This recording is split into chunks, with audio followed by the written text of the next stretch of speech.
न लद्दी। दरबारी साहब तुसा दूर बह गए हो तो मैं आखिरी ड्यूटी अपनी कर रहा बद मुकद्दर नाल जनाब कि फिक्रा अख चों नींदर साड़ी सुख दी फजर अखीर न लद्दी। सफर थकेड़िया खज्जल कीता ख्वाबां दी ताबीर न लद्दी। और बाकी चाह ते दिल च मर गए आटा ही पूरा होया ना। बाकी चाह तां दिल च मर गए आटा ही पूरा होया ना। पखड़ बाले काने जोड़े छत दे कान शतीर न लद्दी। बाकी चाह तां दिल च मर गए आटा ही पूरा होया ना। पखड़ बाले काने जोड़े छत दे कान शतीर न लद्दी। मजदूरी दियां धुप्पां छावां तन दा मास उतार लिया। मेहरबानी मिले अल्लाह तुहाडी जिंदगी दराज करे। मजदूरी दियां धुप्पां छावां तन दा मास उतार लिया। वर्दियां बचियां कान सिवाइयां तन कज्जण नूं लीर न लद्दी। वर्दियां बचियां कान सिवाइयां तन कज्जण नूं लीर न लद्दी।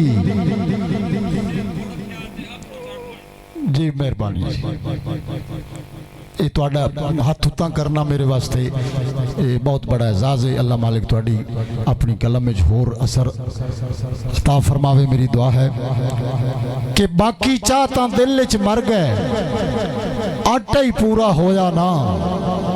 पखड़ बाले काने जोड़े छत दे कान शतीर न लद्दी। और मजदूरी दियां धुप्पां छावां तन दा मास उतार लिया। वर्दियां बचियां कान सिवाइयां तन कज्जण नूं लीर न लद्दी।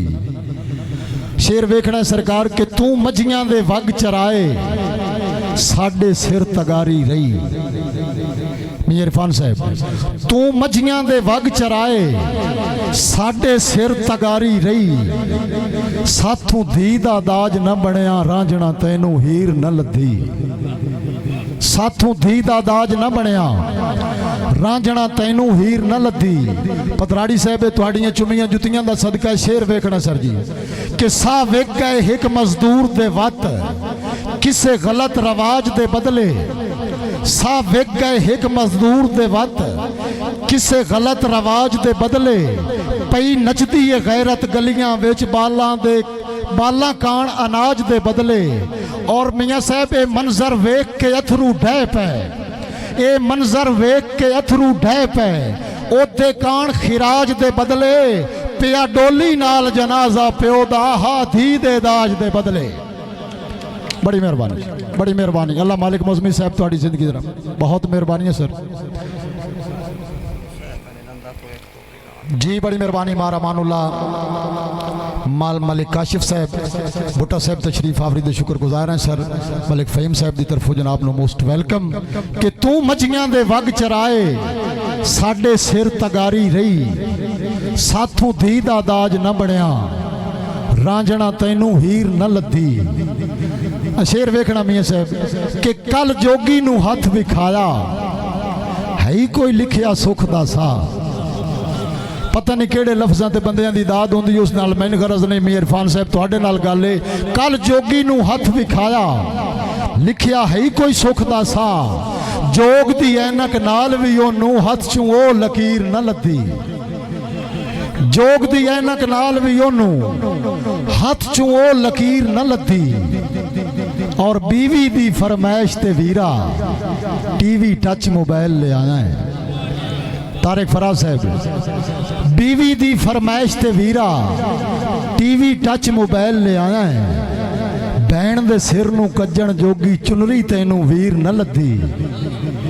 भैन दे सिर नूं कज्जण जोगी चुनरी तैनू वीर न लद्दी। एक शेर मैं फ़कत और फ़कत दो मुअज़्ज़ज़ शख्सियात की नज़र करना चाहना कि रेत दे गरम मुसल्ले उत्ते पढ़ी नमाज हुसैन ऐसी। रेत दे गरम मुसल्ले उत्ते पढ़ी नमाज हुसैन ऐसी। नबियां दियां नमाज़ां विच भी ओ नमाज शबीर न लद्दी। नबियां दियां नमाज़ां विच भी ओ नमाज शबीर न लद्दी। और सामल कोई रियासत ऐसी जिथे हक हकदार नू ढीवे। ਸਾਮਲ ਕੋਈ ਰਿਆਸਤ ਐਸੀ ਜਿੱਥੇ ਹੱਕ ਹੱਕਦਾਰ ਨੂੰ ਢੀਵੇ, ਸ਼ਾਲਾ ਕਬਰ ਤਾਂ ਉੱਥੇ ਬਣਦੀ, ਕਰਾਂ ਦੁਆ ਤਾਸੀਰ ਨਾ ਲੱਦੀ। ਸ਼ਾਲਾ ਕਬਰ ਤਾਂ ਉੱਥੇ ਬਣਦੀ, ਕਰਾਂ ਦੁਆ ਤਾਸੀਰ ਨਾ ਲੱਦੀ।